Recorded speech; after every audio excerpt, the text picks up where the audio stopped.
ब्रह्मसूत्रम। ब्रह्मसूत्र ग्रंथ में page number 281 और 281 के ऊपर से 8 नंबर की पंक्ति है। अंतिम शब्द आया है अंतिम में, ननु एकस्य अपि आकाशस्य बाह्याभ्यंतरत्व कल्पितेन भेदेन उपमान उपमेय भाव संभवति इति उक्तम। ठीक है, तो बात यह चल रही है कि प्रथमाध्याय तृतीय पाद और तृतीय पाद का यह 5वां अधिकरण है। इस अधिकरण का नाम है दहराधिकरणम और इस अधिकरण का विचार विषय वाक्य है, अथ यदिदम अस्मिन् ब्रह्मपुरे दहरम पुंडरीकम वेश्म दहरोस्मिन् अंतराकाश इत्यादि। इस वाक्य में आया हुआ शब्द जो दहराकाश है, उस दहराकाश शब्द का क्या अर्थ है, इस बात का निर्णय करने के लिए इस अधिकरण की प्रवृत्ति है। तब पूर्व पक्ष ने कहा था कि दहराकाश शब्द का अर्थ भूताकाश है, ठीक है, अथवा जीव है। किंतु उस पूर्व पक्षी के मत का खंडन करते हुए सिद्धांतियों ने कहा कि दहराकाश करके न तो भूताकाश है और जीव भी नहीं है। आगे कहेंगे जीव का भी खंडन करेंगे कि जीव अर्थ नहीं है करके, तो भूताकाश नहीं है। फिर दहराकाश शब्द का क्या अर्थ है, तो बताया सिद्धांतियों ने दहराकाश शब्द का अर्थ परमात्मा है, ये बात बताई। क्योंकि दहराकाश शब्द का अर्थ यदि आकाश करेंगे तो उसी प्रकरण में यावान वा अयम आकाश तावान एष अंतर्हृदय आकाश इत्यादि श्रुति वाक्य के द्वारा बाह्य आकाश जो भूताकाश है उसकी उपमा दी है दहराकाश को। और दहराकाश शब्द का अर्थ भी भूताकाश करेंगे तो एक को ही उसको ही उसी की उपमा नहीं दी जा सकती है। दहराकाश शब्द का अर्थ भूताकाश और उसको उपमा देंगे बाह्य आकाश अर्थात भूताकाश की, तो वो संभव नहीं होता है। अतः दहराकाश शब्द का अर्थ भूताकाश नहीं है। इस पर पूर्व पक्षी ने एक बात कही थी कि दहराकाश शब्द का अर्थ भूताकाश ही कर लो, फिर उपमान उपमेय भाव कैसा होगा, इसलिए हो जाएगा कि बाह्याकाश और अंतराकाश। तो दहराकाश से भिन्न जो आकाश है बाहर का वो बाह्य आकाश है और दहराकाश है भीतर का आकाश है। इस प्रकार बाह्य और भीतर करके भेद की कल्पना करके, एक में ही भेद की कल्पना करके उपमान उपमेय भाव संभव हो जाएगा। अतः दहराकाश शब्द का अर्थ भूताकाश ही कर लो, ऐसा कहा था पूर्व पक्षी ने। उसी पूर्व पक्षी के कथन का ननु इत्यादि पंक्ति के द्वारा स्मरण किया जा रहा है। फिर उसका खंडन करेंगे अगली पंक्ति से। तो क्या कहा जा रहा है, ननु मिला पंक्ति, एकस्य अपि आकाशस्य। तो ये जो ननु इत्यादि पंक्ति आई है उसके ऊपर लिखिए आक्षेप। ठीक है, तो चलिए, तो ननु एकस्य अपि आकाशस्य, आकाश एक होता हुआ भी बाह्याभ्यंतरत्व कल्पितेन, बाह्य आकाश अभ्यंतर आकाश भीतर का आकाश, इस प्रकार से कल्पना करके कल्पित भेद मानकर, मतलब आकाश एक ही है उसमें भेद नहीं है, तो भी कल्पित भेद करके बाह्य अभ्यंतर उपाधि को लेकर भेद मानकर उपमान उपमेय भाव संभव हो जाएगा, ऐसा कहा है पूर्व पक्ष ने। वही बात कह रहे कि ननु एकस्यपि आकाशस्य बाह्याभ्यंतरत्व कल्पितेन भेदेन उपमान उपमेय भाव संभवति इति उक्तम। उक्तम मतलब ऐसा पूर्व पक्ष ने पीछे कहा है, उसका उत्तर दे रहे न एवं संभवति। तो न एवं संभवति के ऊपर लिखिए समाधानम। उस पूर्व पक्षी के आक्षेप का समाधान दे रहे हैं सिद्धांती।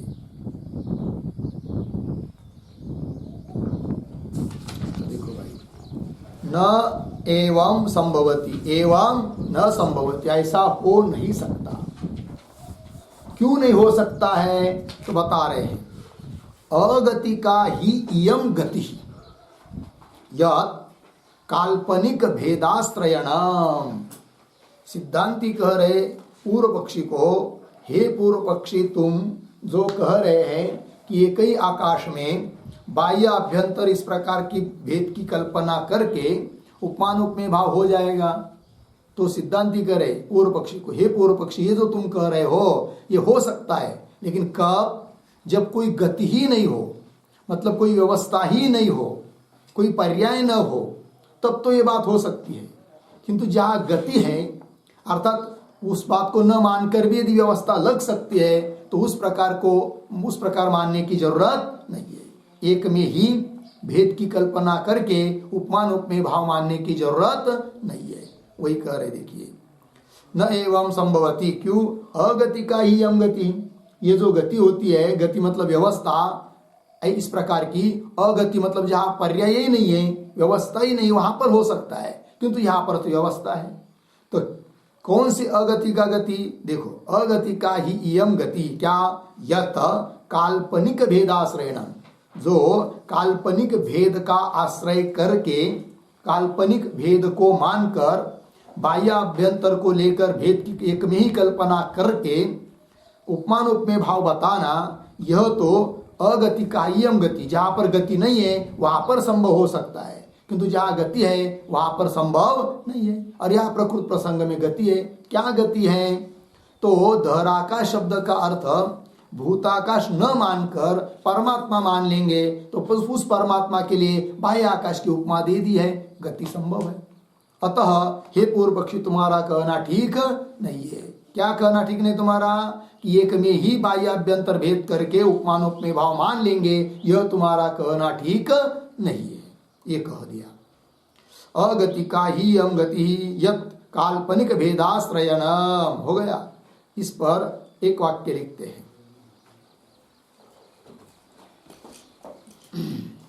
लिखिए, अत्र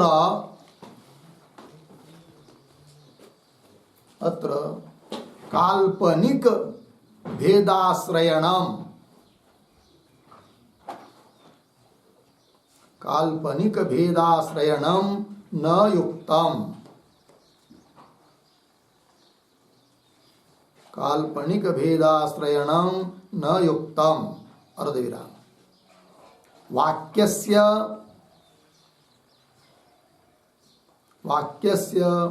अल्पत्व निवृत्ति परत्वेन, अल्पत्व निवृत्ति परत्वेन गति सद्भावात्, गति सद्भावात् बराबर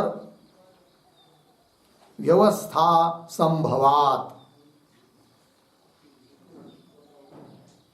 व्यवस्था संभवात्। ठीक है, देखो भाई अर्थ,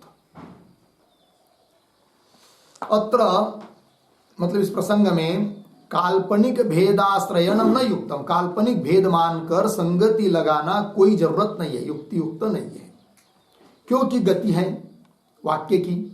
यावान वा अयम आकाश इत्यादि जो वाक्य है, उस वाक्य की गति मतलब व्यवस्था हो सकती है। कैसे?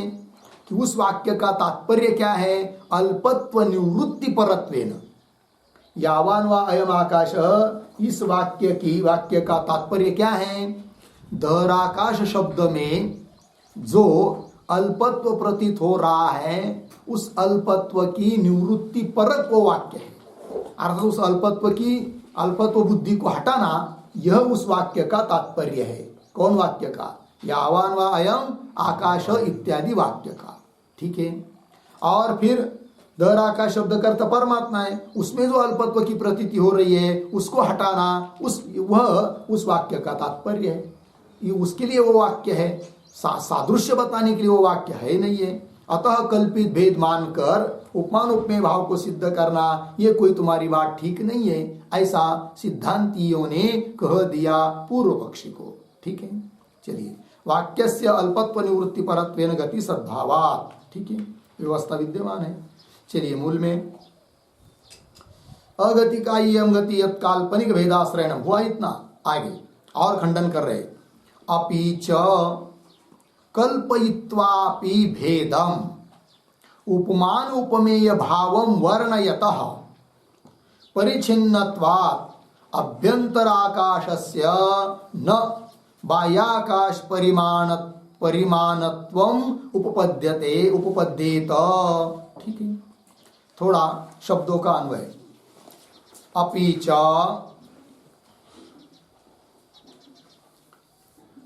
एक दो शब्द छोड़कर भेदम, पीछे कल्पयित्वा अपि, आगे उपमान उपमेय भावम वर्णयतः,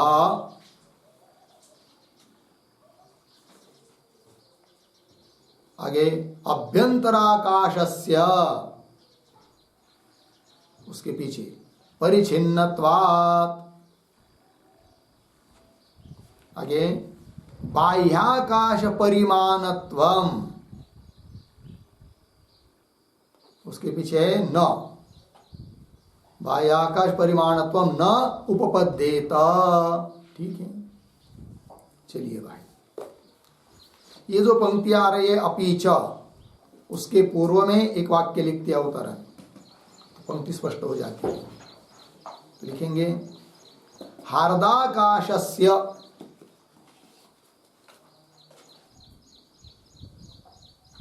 हार्दाकाशस्य अंतरत्व अत्यागे,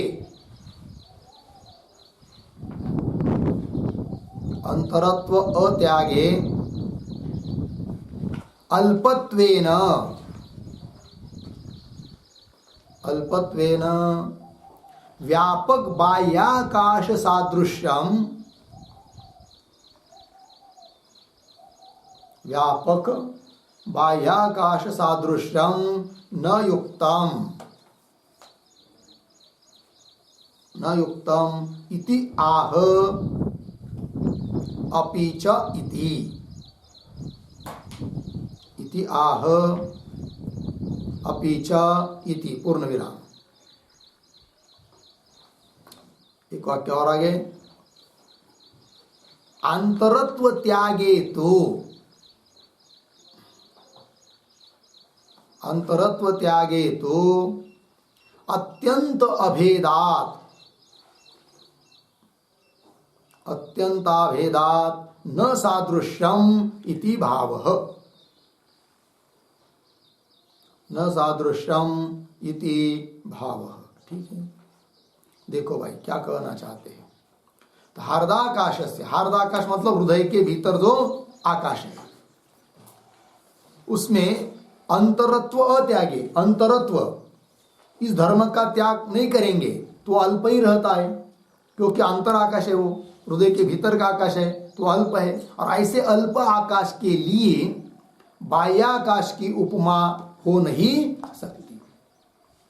वही देखिए, हार्दाकाश से अंतरत्व अत्यागे अल्पत्वेन, वो भीतर का आकाश अल्प होने के कारण व्यापक जो बाह्य आकाश है, उस बाह्य आकाश का सादृश्यम न युक्तम, बाह्य आकाश का सादृश्य उस आकाश के साथ हो नहीं सकता। एक बात ये हुई। अच्छा, फिर कहीं कहेगा पूर्व पक्षी कि जो भीतर का आकाश है, हृदय के भीतर का आकाश, उसमें जो अंतरत्व धर्म है उसका त्याग कर देंगे। तो उसके अंतरत्व धर्म का यदि त्याग कर देंगे तो क्या हो जाएगा, वो बाह्य आकाश की तरह महान व्यापक आकाश हुआ फिर, और वही बाह्य आकाश है, क्योंकि अंतरत्व है तभी तो उसको दर आकाश या अंतराकाश, हार्दाकाश कह रहे हैं। और अंतरत्व धर्म का त्याग कर दिया तो बाह्य आकाश ही हुआ। तो बाह्य आकाश और वह आकाश दोनों एक ही हैं, तो उपमान उपमेय भाव संभव नहीं हो सकता है। अतः दर आकाश शब्द का अर्थ भूताकाश हो ही नहीं सकता, ये कहना है। अंतरत्व त्यागे तू अत्यंत अभेदात, बाह्य आकाश के साथ अभेद हो गया, अभेद हो जाने से अत्यंत अभेद मतलब वही वो चीज है, अभेदात न सादृश्यम इति भाव, इसी भाव को बता रहे अब इस पंक्ति में। अपि च मूल में भेदम कल्पयित्वा अपि, बाह्य अभ्यंतर करके भेद की कल्पना करके भी, क्या जी, उपमान उपमेय भावम वर्णयतः, भेद की कल्पना करके उपमान उपमेय भाव वर्णन करने वाला तो पुरुष है, उस वर्णन करने वाले पुरुष के मत में भी क्या जी, तो अभ्यंतराकाशस्य परिच्छिन्नत्वात्, है कि नहीं, भेद करके बता रहा है वो उपमान उपमेय भाव, किंतु अभ्यंतर जो आकाश है वो कैसा है, परिच्छिन्न है, क्योंकि उसके अंतरत्व धर्म का त्याग नहीं कर रहे हो, अंतर के आकाश के साथ बाह्य आकाश की उपमा दे रहे हो। तो जो अंदर का आकाश है, हृदय के भीतर का आकाश है, वो परिच्छिन्न होने के कारण क्या, अभ्यंतर आकाशस्य परिच्छिन्नत्वात् बाह्याकाश परिमाणत्वम न उपपद्येत, बाह्याकाश का जितना परिमाण है वैसा परिमाण वाला हृदय का आकाश है, यह बात उपपन्न नहीं होती है। और जबकि श्रुति कह रही है क्या कि यावान वा अयम बाह्याकाश, आया है कि नहीं श्रुति, यावान वा अयम अयम यावान वा अयम आकाश तावान एष अंतर्हृदय आकाश, ऐसा श्रुति ने कहा है कि जितना बड़ा यह बाह्य आकाश है उतना ही हृदय का आकाश है। और जो लोग भेद की कल्पना करके अंदर के आकाश को बाह्य आकाश की उपमा दे रहे हैं, उसके मत में भी जो भीतर का आकाश है उसका परिमाण तो अल्प होने के कारण उसके लिए बाह्य आकाश की उपमा संभव नहीं हो सकती है, क्योंकि वो कैसा है, परिच्छिन्न है, ये कह रहे हैं। तो अभ्यंतर आकाश से परिच्छिन्नत्वात्, परिच्छिन्न होने के कारण बाह्याकाश परिमाणत्वम, बाह्याकाश के परिमाण की इतना परिमाण वाला भीतर का आकाश न उपपद्य, तो उत्पन्न नहीं होता है। अच्छा, फिर ये काम करेगा वो पूर्व पक्षी, मतलब कौन, कि जो भेद मानकर उपमान उपमेय भाव बता रहा है पूर्व पक्षी, वो यदि कहेगा कि बाह्य आकाश का परिमाण वाला परिमाण, इतना परिमाण अंतराकाश का नहीं हो रहा है, क्योंकि अंतराकाश का ऐसा उपाधि से युक्त है, मतलब परिच्छिन्न है, ये काम कर देते, उसके उपाधि का त्याग कर देते हैं, उसका अंतरत्व धर्म का त्याग कर देते हैं। यदि हृदय आकाश के अंतरत्व धर्म का, उपाधि आदि का त्याग कर देंगे तो भी उपमान उपमेय भाव नहीं हो सकता, क्योंकि अंतरत्व धर्म का त्याग करते ही वो हृदय आकाश परिच्छिन्न नहीं रहता है, वो तो भूताकाश ही हो जाता है। और भूताकाश और बाह्य भूताकाश दोनों तो एक ही है, अत्यंत अभेद उसी को कहते हैं, और एक में उपमान उपमेय भाव होता नहीं है। इसलिए जो दहर आकाश है वो भूत आकाश है, ये कहना ठीक नहीं है। फिर कौन है वो दहर आकाश, तो वो परमेश्वर है, परमात्मा है, ये कहने का अभिप्राय है सिद्धांतियों का। इतनी बात लगी। अब इस पर पुनः पूर्व पक्षी आक्षेप करता है। क्या कहता है? पूर्व पक्षी कहता है कि हे सिद्धांती, जैसे तुम कह रहे हो कि हृदय आकाश परिच्छिन्न परिमाण वाला होने के कारण उसके लिए बाह्य आकाश का परिमाण, बाह्य आकाश के उपमान ठीक नहीं होती है, क्योंकि दोनों का परिमाण भिन्न भिन्न है। उसी प्रकार तुम्हारे मत में भी, कौन कह रहा है? पूर्व पक्षी सिद्धांतियों को, कि हे सिद्धांती, तुम तो भीतर के हृदय आकाश शब्द से जो है उसको परमेश्वर कह रहे हो, और उस परमेश्वर के लिए भी बाह्य आकाश की उपमा देना ठीक नहीं बन पाएगा, ऐसा आक्षेप कर रहा है। अब कौन? पूर्व पक्षी। पंक्ति देखिए, ननु परमेश्वरस्य अपि जायान आकाशात् इति श्रुत्यंतरात् न एव आकाश परिमाणत्वम उपपद्यते। ठीक है, ये जो पंक्ति है ननु परमेश्वरस्य, उसके ऊपर लिखिए आक्षेप। अब पूर्व पक्ष आक्षेप कर रहा है सिद्धांतियों के मत पर। ठीक है, और ये जो पंक्ति चालू हो रही ननु परमेश्वरस्य इत्यादि, तो ननु के पूर्व में छोटा वाक्य लिखिए कि ननु परमेश्वरस्य अपि,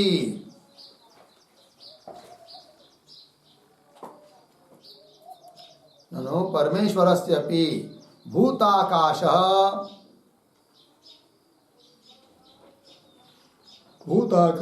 नोपमानम, न उपमानम, अर्धविराम, अतुल्य परिमाणत्वात्, अतुल्य परिमाणत्वात् इति शंकते, इति शंकते ननु इति।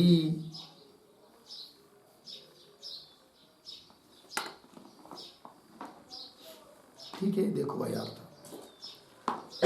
परमेश्वरस्यापि, परमेश्वर के लिए भी भूताकाश नोपमान, भूताकाश की उपमा देना उचित नहीं है। क्यों? अतुल्य परिमाणत्व, समान परिमाण माप उनका नहीं है परमेश्वर का, और बाह्य भूताकाश जो है उसका, दोनों का माप परिमाण समान नहीं है। अतः बाह्य आकाश की उपमा परमेश्वर को देना भी उचित नहीं है।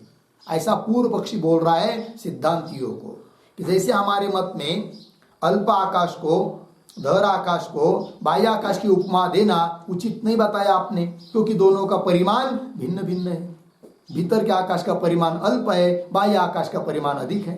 उस प्रकार तुम्हारे मत में भी क्या धर आकाश शब्द का अर्थ यदि परमेश्वर है, तो उस परमेश्वर के लिए बाह्य आकाश की उपमा नहीं दे सकते, क्योंकि बाह्य आकाश और परमेश्वर इन दोनों का परिमाण समान नहीं है। कौन कह रहा है? पूर्व पक्षी। पंक्ति देखिए, ननु परमेश्वरस्यापि क्या जायान आकाशात इति श्रुत्यंतरात् न एव आकाश परिमाणत्वम उपपद्यते। ठीक है ना? तो मुख्य बात क्या हुई? ननु परमेश्वरस्यापि क्या आकाश परिमाणत्वम न उपपद्यते, परमेश्वर में भी आकाश का परिमाण की तरह परिमाण उत्पन्न होता नहीं है। क्यों? श्रुति बता रही है अन्य बाहर की। कौन श्रुति है? तो श्रुति वाक्य है जायान आकाशात। परमेश्वर के लिए बताया है उस श्रुति ने कि वो परमेश्वर कैसा है भाई? आकाशात जायान, आकाश से भी अधिक है, बड़ा है परमेश्वर। अतः उस परमेश्वर को बाह्य आकाश की उपमा तुम्हारे मत में भी हो नहीं सकती, ये कह रहा है पूर्व पक्षी। ननु परमेश्वरस्यापि जायान आकाशात इति श्रुत्यंतरात्, इस श्रुति के आधार पर क्या जी? न एव आकाश परिमाणत्वम, आकाश परिमाणत्व परमेश्वर के लिए भी उत्पन्न नहीं है, जिससे कि उपमा बन जाए, उपमानुपमेय भाव बन जाए, ये कह रहा है। अब उसका उत्तर दे रहे सिद्धांती, नैष दोषः। ठीक है, तो नैष दोष इत्यादि जो पंक्ति है उसके ऊपर लिखिए समाधान।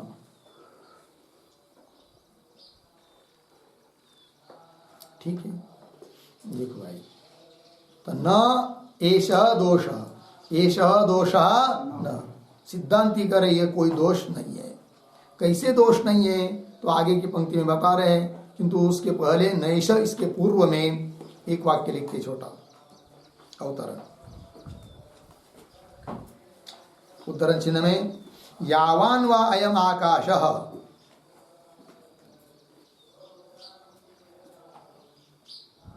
यावान वा अयम आकाशः, उद्धरण चिन्ह बंद, अर्धविराम, तथा तथा जायान आकाशात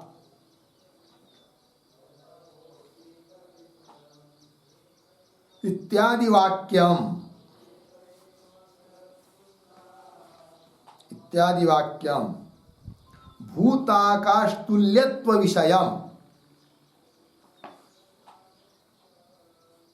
भूताकाश तुल्यत्व विषयम न, भूताकाश तुल्यत्व विषयम न, अर्धविराम, किंतु किंतु शंकित अल्पत्व, शंकित अल्पत्व व्यावृत्ति परम, शंकित अल्पत्व व्यावृत्ति परम इति आह नैष इति, नैष इति हो गया। देखो भैया अर्थ, सिद्धांती समाधान कर रहे हैं, तो जिस पंक्ति से समाधान करना है उस पंक्ति का क्या भाव वो बता रहे हैं कि यावान वा अयम आकाश इत्यादि जो वाक्य है, क्यों वहां जायान आकाशात इत्यादि जो वाक्य हैं, इन वाक्यों का तात्पर्य यह नहीं है क्या कि भूताकाश तुल्यत्व विषयम न, भूताकाश जो है बाह्याकाश भूताकाश उसके तुल्य परमात्मा है, यह बताना उस इन वाक्यों का विषय नहीं है। यदि यावान वा इत्यादि वाक्यों का विषय भूताकाश के साथ परमात्मा की तुल्यता बताना होता, तब तो हे पूर्व पक्षी तुम्हारा कहना ठीक होता कि दोनों में उपमान उपमेय भाव नहीं हो सकता क्योंकि समान परिमाण नहीं है। किंतु ये तात्पर्य उन वाक्यों का नहीं है। फिर क्या तात्पर्य है?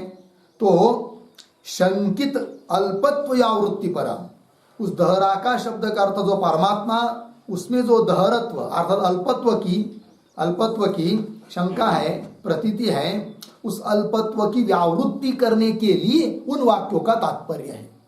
यावान वा अयम आकाश इत्यादि वाक्यों का तात्पर्य है। अतः उपमान उपमेय भाव होने में कोई दिक्कत नहीं है, ये कह रहे हैं सिद्धांती। ठीक है, तो चलिए मूल में न एष दोष क्यों बता रहे हैं। पुंडरिक वेष्टन प्राप्त दहरत्व निवृत्ति परत्वात् वाक्यस्य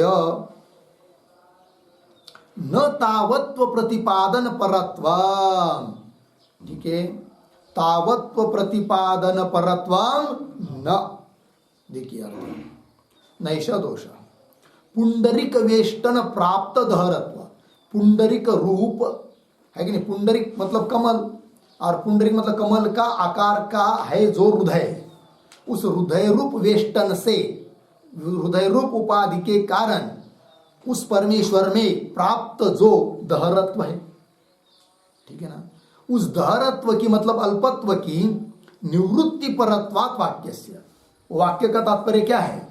उस उपाधि के कारण प्राप्त जो परमेश्वर में दहरत्व है, दहरत्व की अल्पत्व की प्रतीति आ रही है, वो अल्पत्व वस्तुता परमात्मा में नहीं है, इस बात को बताने के लिए उन वाक्यों का तात्पर्य है।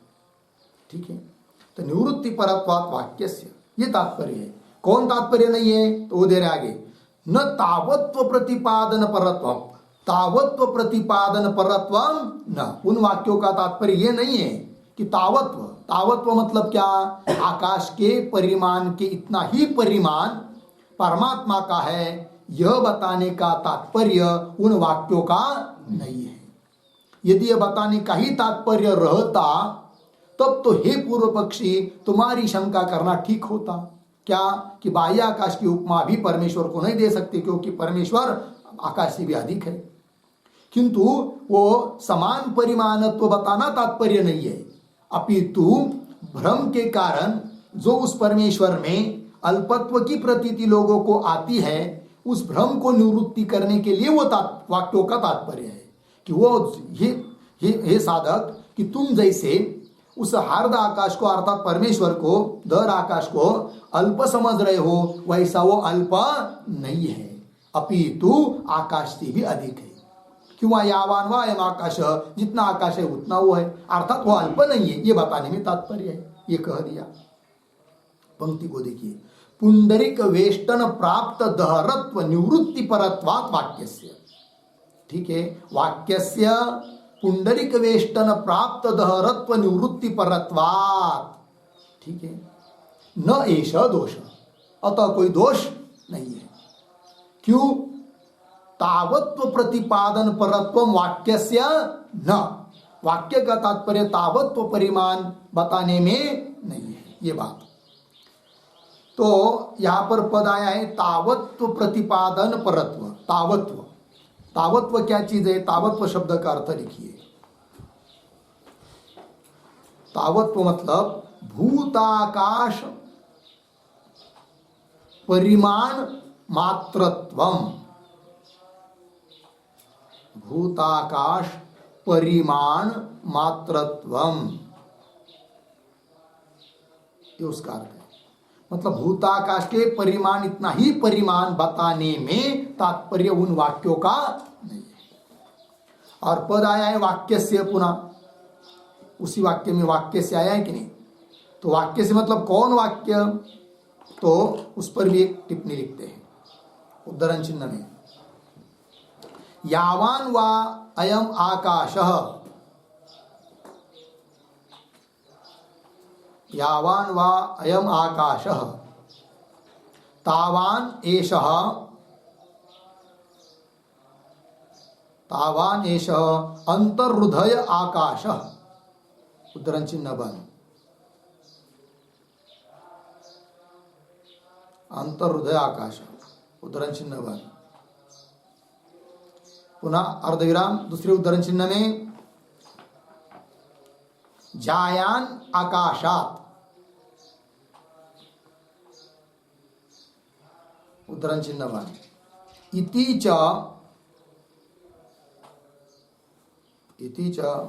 वाक्यस्य, इति च वाक्यस्य, ठीक है क्या, तावत्व प्रतिपादन परत्वम न,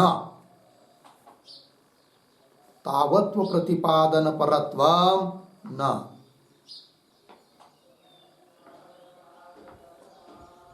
किंतु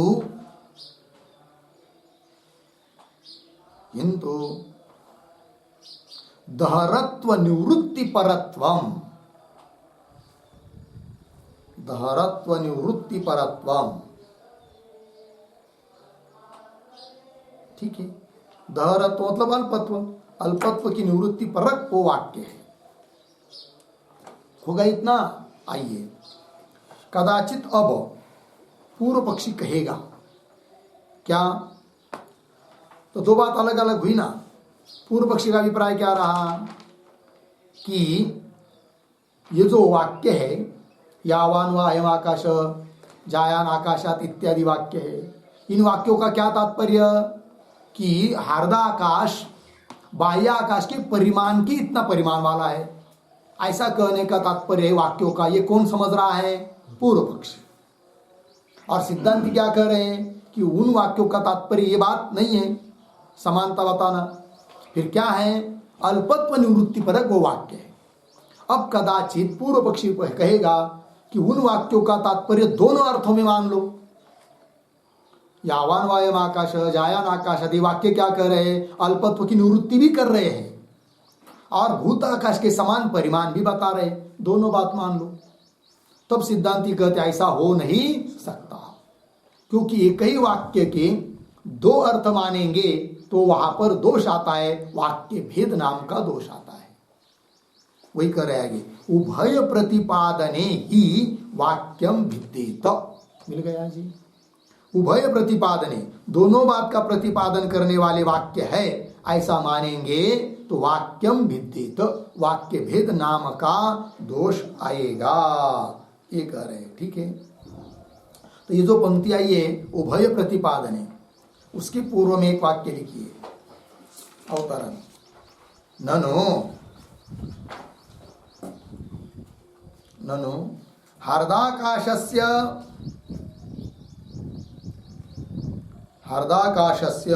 अल्पत्व निवृत्तौ, अल्पत्व निवृत्तौ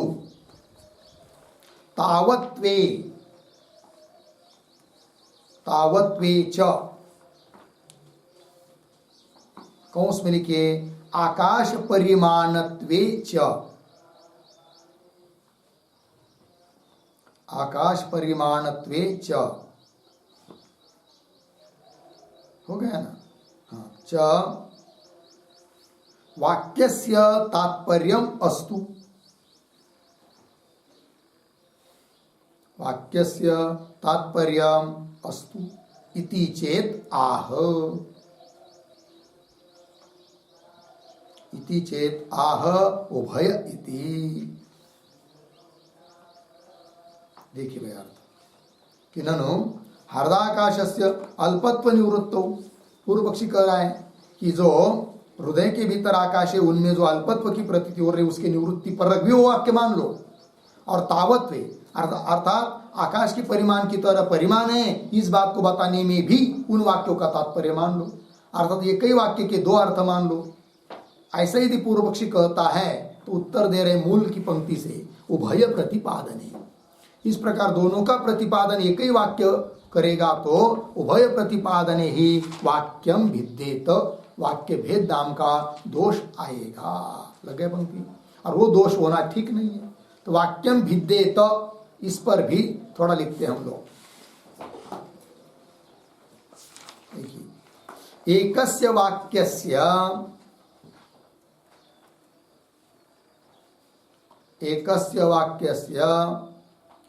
अर्थद्वय स्वीकारे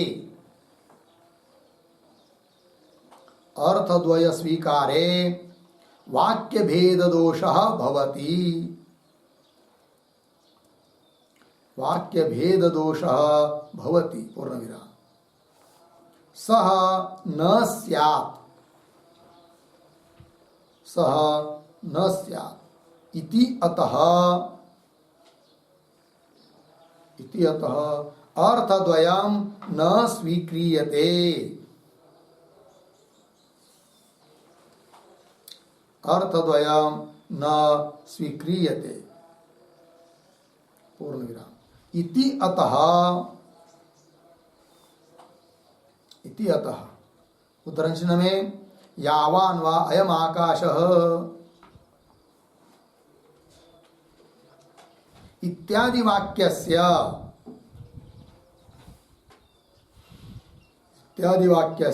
तथा जायान आकाशात् इति वाक्यस्य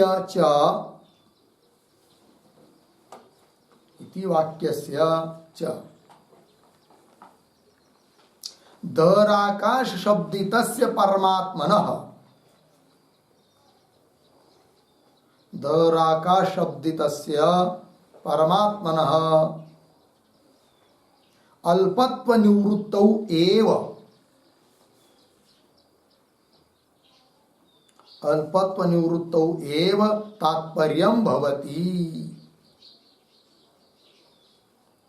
तात्पर्यं भवति पूर्णविराम। एवं आकाशोपमितत्वात्, आकाशोपमितत्वात् दराकाशः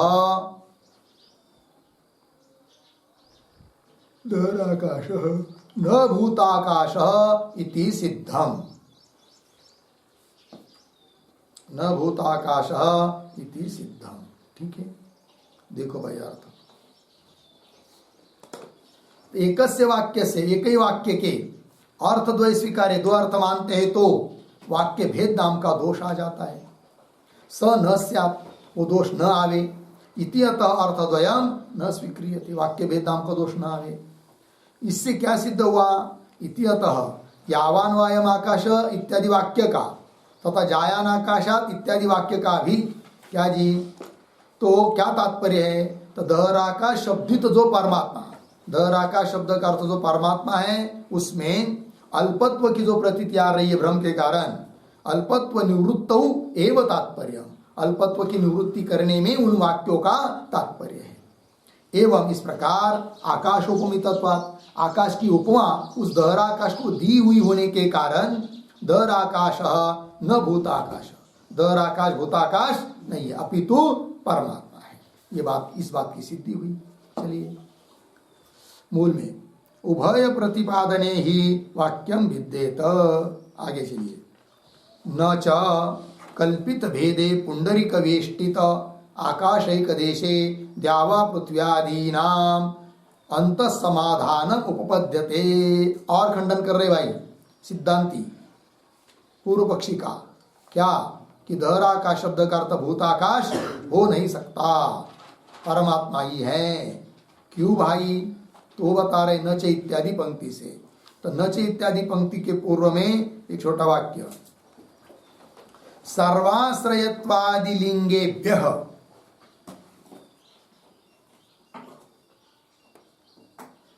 सर्वाश्रयत्वादि लिंगेभ्यः च दहराकाशः, दहराकाशः न भूताकाशः न भूताकाश इति आह न च इति आह न च इति। ठीक है, देखिए भाई अर्थ। तो सर्वाश्रयत्वादि लिंगेभ्य, मतलब उस दहर आकाश को बताया है श्रुति ने कि वो सबका आश्रय है, और सबका आश्रय तो वो अल्प आकाश या भूताकाश हो नहीं सकता। अतः दहर आकाश शब्द का अर्थ परमात्मा ही है, क्योंकि सबका आश्रय परमात्मा ही हो सकता है। अतः सर्वाश्रयत्वादि लिंग के द्वारा भी सिद्ध कर रहे सिद्धांति कि दहर आकाश न भूताकाश, दहर आकाश शब्द का अर्थ भूताकाश नहीं है। वही दे रहे पंक्ति में, आइए, न च कल्पित भेदे पुंडरिक वेष्टिते आकाशैक देशे, क्या जी, द्यावा पृथ्व्यादीनाम अंत समाधानम उपपद्यते, न का अन्वय उपपद्यते के साथ रहेगा, थोड़ा अन्वय ही कर लेते इन शब्दों का। च पुंडरिक वेष्टिते कल्पित भेदे,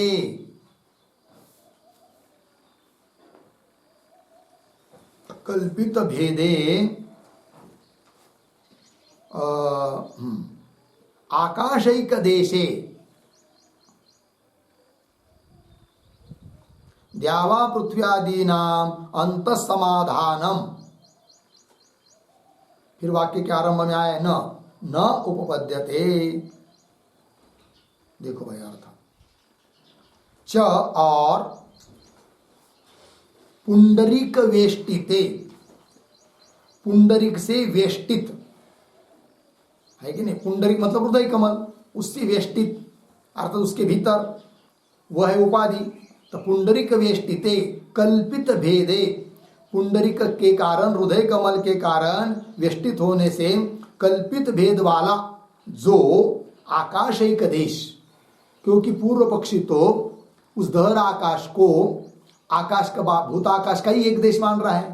तो ऐसे उस आकाश एक देशे, भूताकाश का एक देश में, मतलब वैसा अर्थ करेंगे, भूताकाश अर्थ करेंगे तो उसमें, उस आकाश के एक देश में क्या जी, तो द्यावा पृथ्व्यादि नाम, द्युलोक, पृथ्वीलोक, स्वर्गादि लोक, समस्त जगत, उनका अंत समाधानम, उस आकाश में उसको, उन सभी जगत का रहना अर्थात समस्त जगत का आधार उस आकाश को बनना न उपपद्यते, उपपन्न नहीं होता है।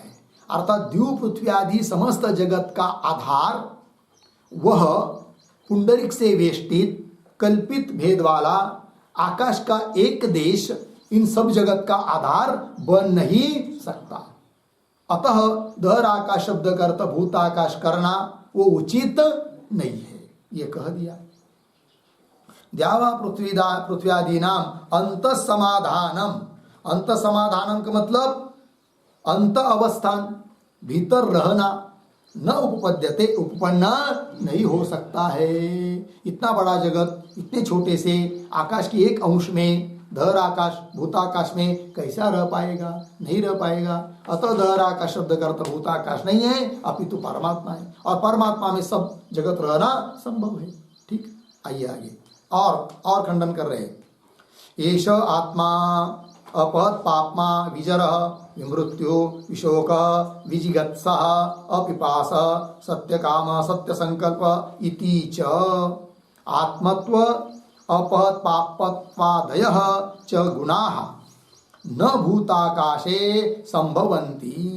ठीक है, देखो भाई सिद्धांति कह रहे उस दहर आकाश के लिए क्या कहा है श्रुति ने, वो भी समझ लो कि येष शब्द का अर्थ दहर आकाश कैसा है, आत्मा, श्रुति उसको आत्मा कह रही है दहर आकाश को, और अपहत पापमा, पाप रहित है ऐसा कह रही है, विजरह जरा रहित कह रही है, विमृत्यु मृत्यु रहित कह रही है, विशोक शोक रहित है वो, यह भी बता रही है उस दहर आकाश को, और विजिगत्सः मतलब बुभुक्षा रहित है वो, भूख नहीं लगती उसको, अपिपास प्यास भी नहीं लगती है, वो सत्य काम है, सत्य संकल्प है।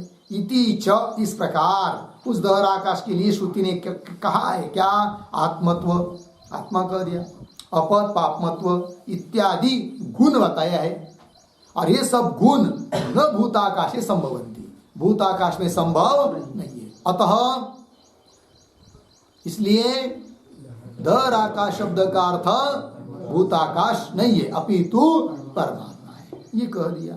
ठीक है, यहाँ इस वाक्य में एक शब्द आया है विजिघत्सः, उसका अर्थ लिखते थोड़ा, बाकी तो सरल है। विजर मतलब जरा रहित, विमृत्यु मृत्यु रहित, विशोक शोक रहित। विजिघत्सः लिखिए उसका अर्थ। विगता जिघत्सा, विगता जिघत्सा बराबर जगधुम,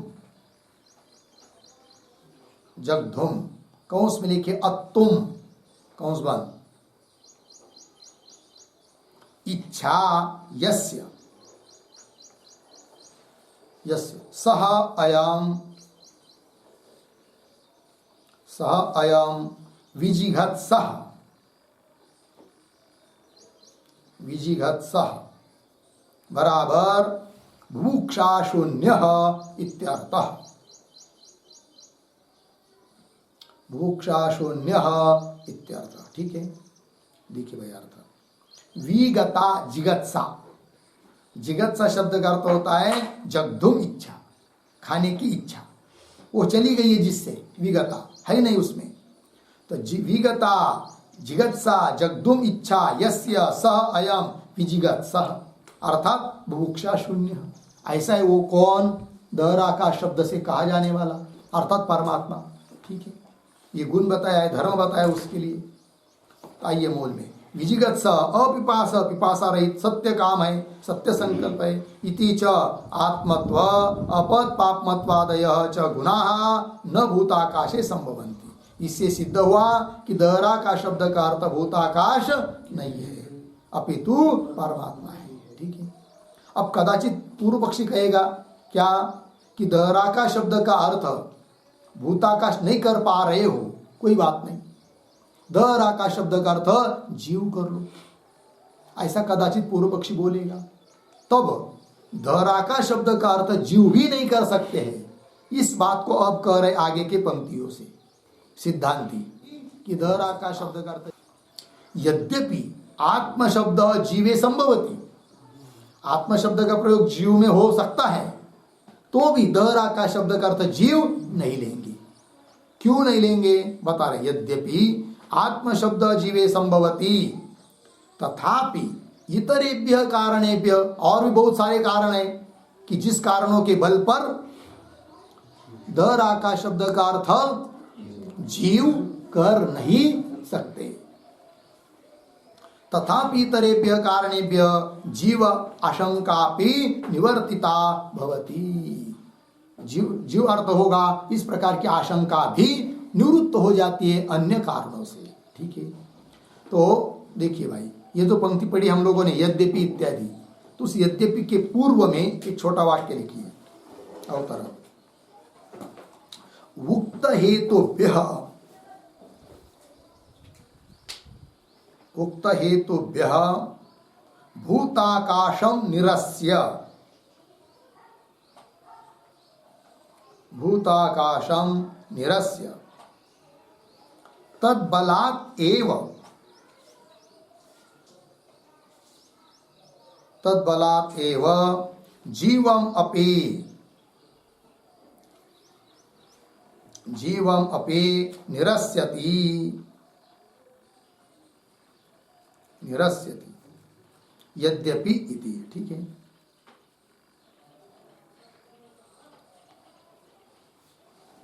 देखो भाई, उक्त हेतुभ्य, ऊपर दिए हुए जो हेतु है उन हेतुओं से भूताकाश का निराकरण किया, तो भूताकाश निरस्य तद्बलात्, उसी बल पर, तद्बलात् एव जीवम अपि निरस्यति, अर्थात दहर आकाश शब्द का अर्थ जीव भी नहीं ले सकते, यह भी कह रहे हैं, जीव का भी निराश कर रहे हैं यद्यपि इत्यादि पंक्ति से।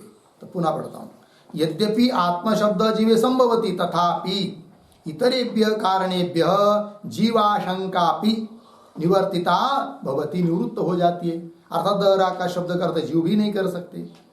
तो कैसे, क्या और हेतु होते हैं, तो वो दे रहे आगे, न ही उपाधि परिचिन्नस्य आराग्रोपमितस्य जीवस्य पुंडरीक वेष्टन कृतम दहरत्वम शक्यम निवर्तयितुम।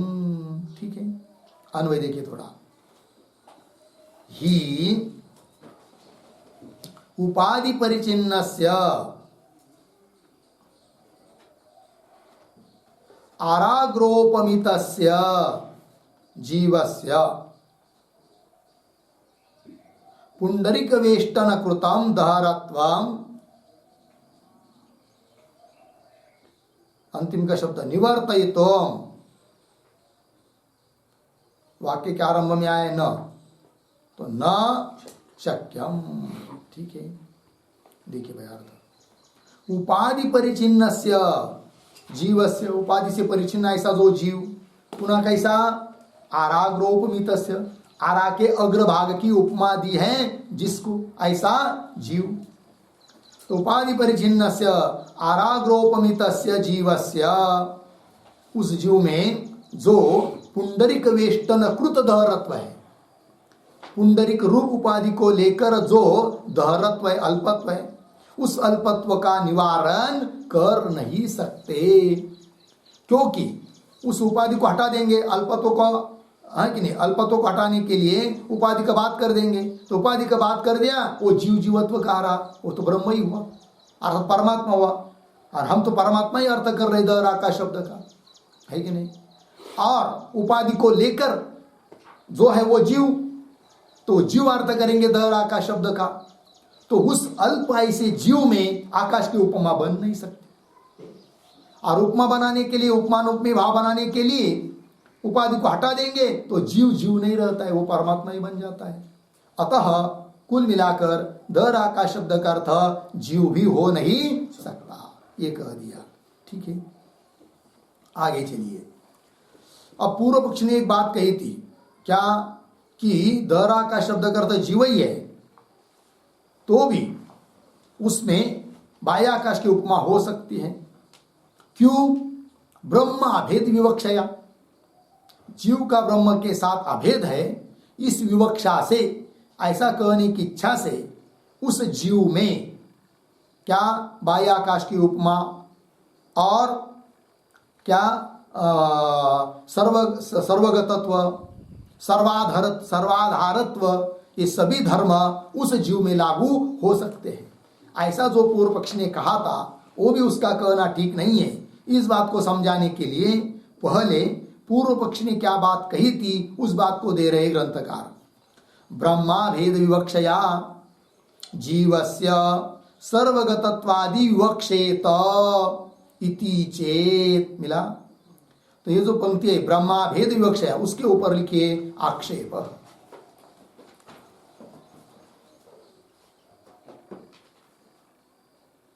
देखो भाई अर्थ, तो ब्रह्मा भेद, ब्रह्म का जीव के साथ अभेद है, इस अभेद की विवक्षा से, अभेद को कहने की इच्छा से, अभेद को मन में पकड़कर जीव में भी हो जाएंगे ये सभी धर्म लागू हो जाएंगे। कौन, सर्वगतत्वादि, है कि नहीं, कि दहरा का शब्द का अर्थ जीव, वह जीव आत्मा है, अपत पापमा है, विजर है कि नहीं, विशोक है, पुनः सर्वगत है, सबका आधार है, ये सब बात उपपन्न हो जाएगी। बोले क्यों, ब्रह्म क्या अभेद है, जीव का ब्रह्म का अभेद है, इस दृष्टि से ऐसा बोल रहा है कौन, पूर्व पक्षी। तो ब्रह्मा वेद विवक्षया जीवस्य सर्वगतत्वादि विवक्षेत इति चेत, ऐसा यदि पूर्व पक्षी बोलता है तो उसका उत्तर दे रहे आगे की पंक्ति से, यदात्मतया जीवस्य सर्वगतत्वादि विवक्षेत, मिला पंक्ति। देखो भाई, तो यदात्मतया इत्यादि जो पंक्ति है उसके ऊपर लिखिए समाधानम। तो सिद्धांती समाधान कर रहे हैं।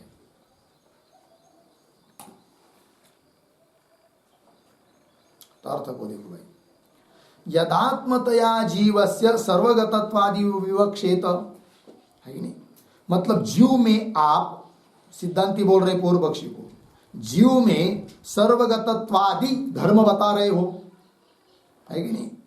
क्यों? ब्रह्म के अभेद की विवक्षा से। तो इतना फिर द्राविड़ प्राणायाम करने की क्या जरूरत है? तो सर्वगतत्वादि धर्म परमात्मा में होते हैं, जीव में नहीं, किंतु जीव में बताया जा रहे हैं। दहरा का शब्द का अर्थ जीव करो, फिर उसमें ये सब सर्वगतत्वादि धर्म कैसे समन्वित करो, और उस समन्वित करने के लिए क्या करो? इसलिए जीव में वो सर्वगतत्वादि सर्वाधारत्वादि उत्पन्न हो जाते, क्योंकि जीव का ब्रह्म के साथ अभेद है।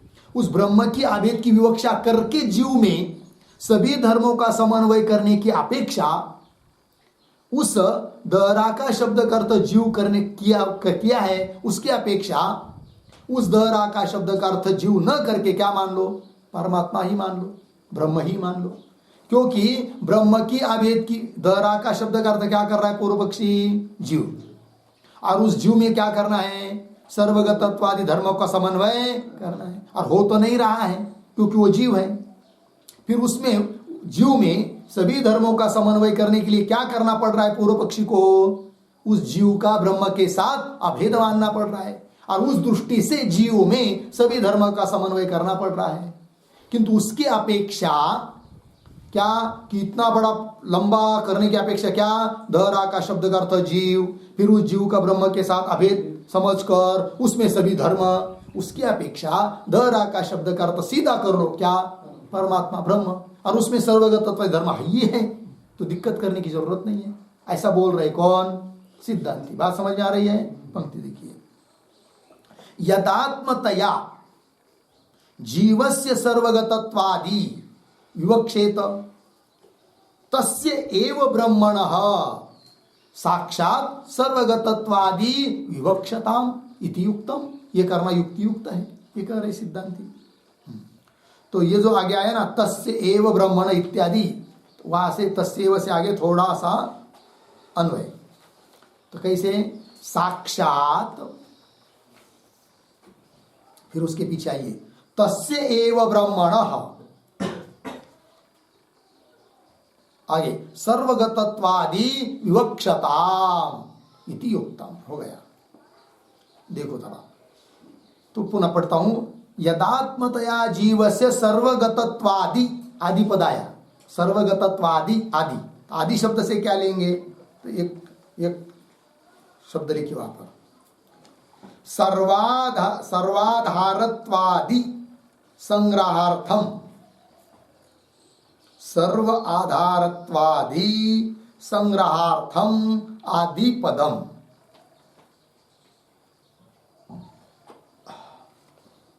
ठीक है, तो सर्वगतत्वादि आदि पद से क्या लेंगे? सर्वाधारत्व, है कि नहीं? तो चलो फिर पंक्ति पुनः देखिए मूल में, यदात्मतया जीवस्य सर्वागतत्वादि सर्वाधारत्वादि विवक्षित। तो यदात्मतया, यदात्मतया मतलब क्या? तो यदात्मतया का अर्थ लिखिए, ब्रह्मणा सह अभेदम मत्वा, ब्रह्मणा सह अभेदम मत्वा, ये उसका अर्थ है। ठीक है जी।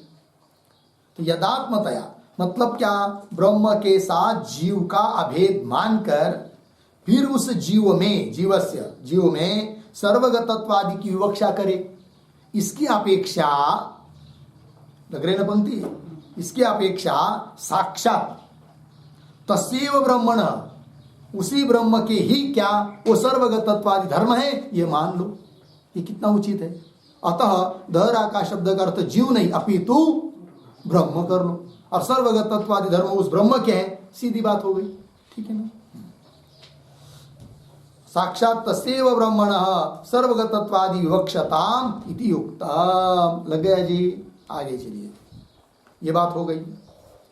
यद अपि उक्तम, और जो बात कही थी पूर्व पक्षी ने, उसको, उसका स्मरण करा रहे हैं, फिर उसका खंडन भी। यद अपि उक्तम, क्या जी? तो ब्रह्मपूरम इति जीवेन पूरस्य उपलक्षितत्वात् राज्ञः इव जीवस्य एव इदं पूर्वस्वामिनः पुरैकदेशवर्तित्वम अस्तु इति, यह कहा था पूर्व पक्षी ने। उसके ऊपर कह रहे आगे सिद्धांति अत्र ब्रूमः, उसके बारे में हम बोलते हैं। लेकिन क्या कहा था पूर्व पक्ष ने वो समझ लीजिए। तो पहले ऐसा देखिए, सुनिए, फिर बाद में पंक्तिशा। तो पूर्व पक्ष ने क्या कहा था कि इस अधिकरण का विचार विषय वाक्य जो है उसमें ब्रह्मपूरम शब्द आया है, और ब्रह्मपूरम शब्द में ब्रह्म शब्द का अर्थ क्या कर लो, जीव कर लो, है कि नहीं, गौणी वृत्ति से। ऐसा कहा था। क्या पूर्व पक्ष ने क्या कहा था कि ब्रह्म शब्द का अर्थ भक्त्या, गौणी वृत्ति से ब्रह्म शब्द का अर्थ क्या कर लो, जीव कर लो। और फिर ब्रह्मपूर अर्थात ब्रह्मपूरम, इसका अर्थ क्या होगा फिर, यह पूर्व मतलब शरीर जीव का है, अर्थात इस शरीर का स्वामी कौन हुआ, जीव हुआ। और इस स्थूल शरीर का स्वामी जीव होने के कारण उस दहरा का शब्द का अर्थ कौन हो जाएगा, वो जीव ही हो जाएगा, है कि नहीं। तो वो दहराकाश अल्प है, किंतु जैसे राजा पूरा देश का होने पर भी उस देश के एक कोने में राजभवन में बैठता है, उसी प्रकार उस हृदय रूप कमल में एक अल्प जगह में बैठ रहा है, स्थित है कौन, जीव, जीव रूपी राजा, है कि नहीं। और जीव का और शरीर का संबंध भी है स्वस्वामी भाव संबंध, क्योंकि जीव ने अपने कर्म से इस शरीर को प्राप्त किया है। अतः ब्रह्म शब्द का अर्थ गौणी वृत्ति से जीव करना ठीक है, ठीक है। तब क्या हो जाएगा, दरा का शब्द का अर्थ जीव हो जाएगा, ये कहा था पूर्व पक्षी ने, ठीक है। और ब्रह्मपूरम शब्द का अर्थ, शब्द में जो ब्रह्म शब्द है उसका अर्थ परमात्मा करेंगे तो परमात्मा का और इस शरीर का कोई संबंध है नहीं, है कि नहीं। अर्थात इस पूर्व का स्वामी, शरीर का स्वामी परमात्मा हो नहीं सकता। यदि इस शरीर का स्वामी परमात्मा हो पाता तो दरा का शब्द से हम लोग परमात्मा अर्थ कर लेते, किंतु पूर्व का स्वामी परमात्मा नहीं, अपितु जीव है। अतः दरा का शब्द का अर्थ जीव ही कर लो, ऐसा कहा था किसने, पूर्व पक्षी ने। किंतु वो उसका कहना ठीक नहीं है। किंतु उसने क्या क्या कहा था वो पुनः इस पंक्ति में शब्दों में दिया है, उसको थोड़ा देखते हैं। तो ब्रह्मपूरम इति मतलब ब्रह्मपूरम इस शब्द में तो जीवेन पूरस्य उपलक्षितत्वात्, ठीक है ना। तो जीवेन पूरस्य, तो ब्रह्मपूरम यहां पर आया हुआ जो ब्रह्म शब्द है उसको जीव पर अर्थ कर दिया था। तो जीवेन पूरस्य उपलक्षितत्वात्, उपलक्षितत्वात् का अर्थ लिखिए, उपलक्षितत्वात् बराबर यहां पर उपार्जितत्वात् बराबर प्राप्तत्वात्,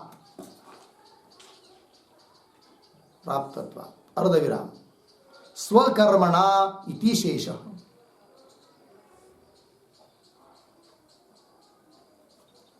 स्वकर्मणा इति शेषः, ठीक है जी।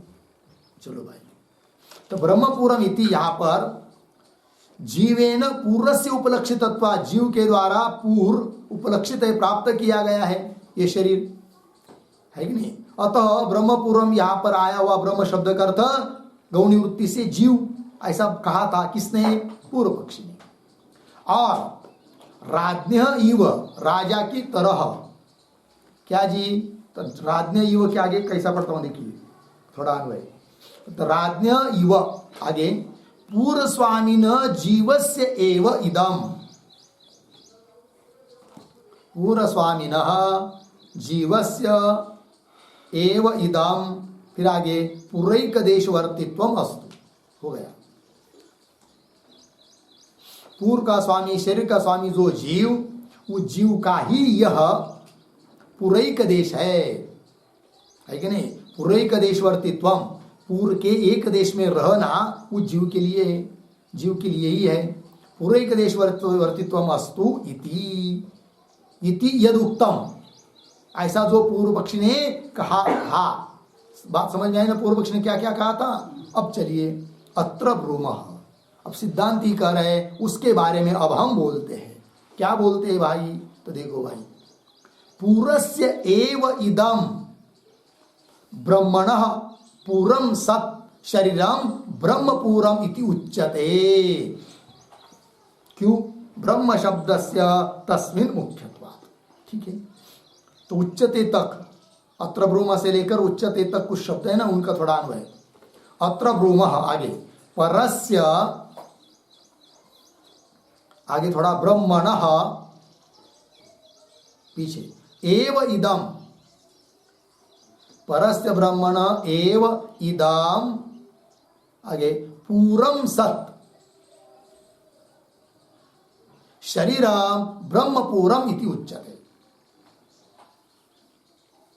ठीक है, देखो भाई अर्थ।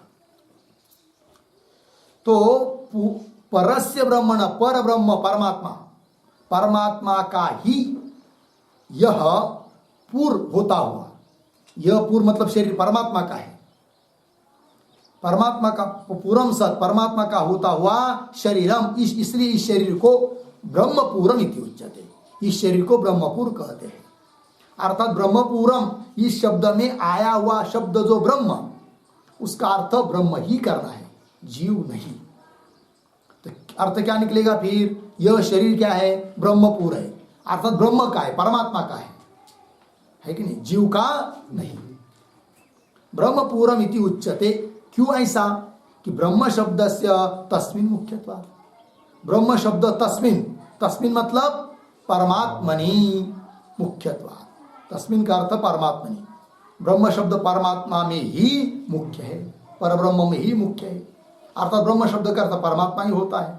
ठीक है, अतः यह शरीर ब्रह्म का है, यह कहना, अर्थात इस शरीर का स्वामी कौन सिद्ध हुआ? परमात्मा। अतः ध का शब्द से भी कौन आएगा? परमात्मा ही आएगा। ठीक है, पूर्व पक्ष ने क्या कहा था? शरीर के साथ ब्रह्म का कोई संबंध नहीं है, किंतु संबंध नहीं ऐसी बात नहीं, अपितु संबंध है। क्यों संबंध है? उसका कारण बात, क्या संबंध है, कैसे संबंध है, वो अगली पंक्ति में दे रहे हैं।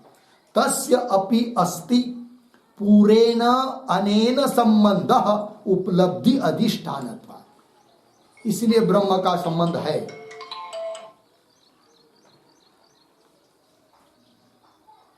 ठीक है, देखो भाई क्या, तस्य अपि अस्ति पूरेण अनेन संबंधः उपलब्धि अधिष्ठानत्वात्, मिला पंक्ति, थोड़ा अन्वय।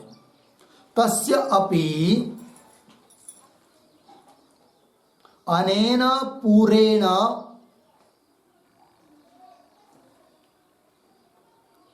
अनेन पूरेण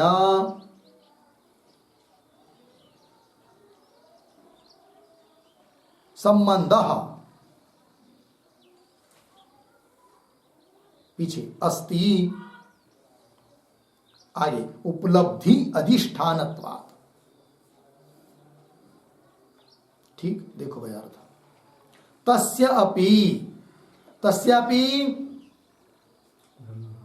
ब्रह्मणः अपि, क्यों? परमेश्वरस्य अपि, परमेश्वर का भी, अनेन पूरेण स, इस पूर के साथ, इस शरीर के साथ क्या संबंध अस्ति, संबंध है।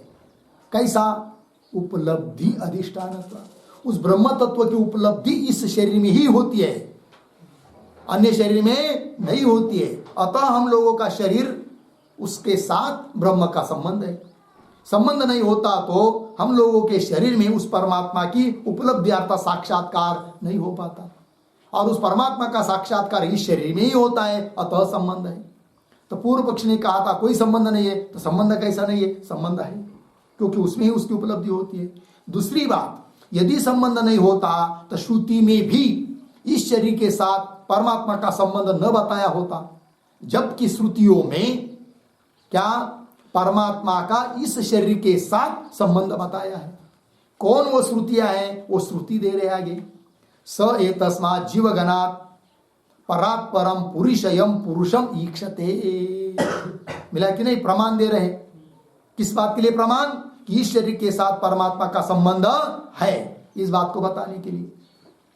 तो स साधक उपासक एतस्मात् परात् जीवगणात्, इस पर जीवघन अर्थात श्रेष्ठ ऐसे हिरण्यगर्भ से भी जो पर है, जो कि पुरुषयम, पुरुषम सभी शरीरों में शयन करने वाला, निवास करने वाला जो पुरुष है उसको साक्षात्कार कर लेता है। तो पूरी शयन, सभी शरीरों में शयन करने वाला अर्थात सभी शरीरों में स्थित बताया है किसको?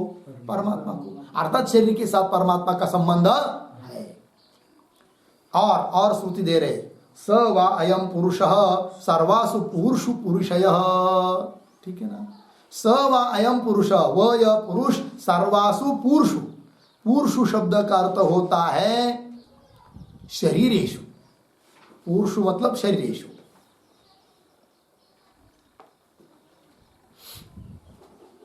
और आगे आया है पद पुरीशय, उसका भी अर्थ लिखिए फिर।